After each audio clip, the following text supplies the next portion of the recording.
Bienvenue dans la présentation de l'automate Sysmex CS2500. Cet automate est un analyseur de coagulation utilisé dans le domaine de l'hémostase en hématologie.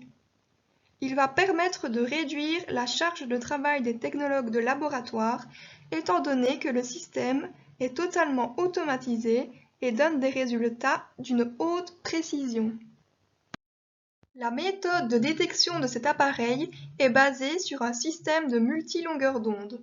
Une lumière est émise par une source lumineuse et celle-ci est divisée en 5 longueurs d'onde grâce à différents filtres. Le Sysmex CS2500 va alors détecter ces longueurs d'onde pendant l'analyse des échantillons.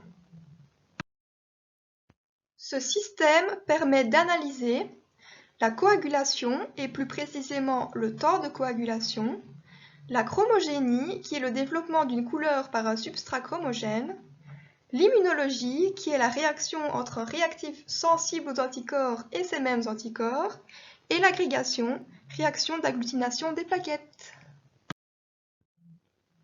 En ce qui concerne le traitement des échantillons, il faut avant toute chose vérifier l'état des réactifs à partir de l'écran réactif du système. C'est-à-dire vérifier dans ce système que le volume utilisable de réactifs pour effectuer les tests restants est suffisant. Il faut également vérifier que le réactif n'est pas périmé. Si c'est le cas, un message d'erreur apparaîtra sur l'écran et il sera nécessaire donc de changer ce réactif. Une fois que cela est fait, on va pouvoir traiter les échantillons et il y a deux manières de le faire. Premièrement, si on utilise un ordinateur hôte, c'est très simple. On place les échantillons dans un portoir avec les codes barres bien visibles et on appuie sur le bouton lancer et l'analyse démarre. La deuxième option est le traitement des échantillons manuellement. Si on doit traiter les échantillons manuellement et que ceux-ci possèdent bien un code barre, il faut charger les échantillons dans un portoir, puis aller sur l'icône « Demande ». Une page apparaît. Il faut tout d'abord inscrire le numéro du portoir dans le champ prévu à cet effet.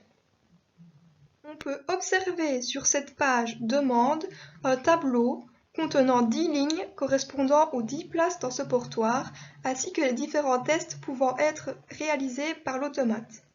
Il suffit alors de cocher dans chaque ligne le test que l'on veut réaliser sur chaque échantillon.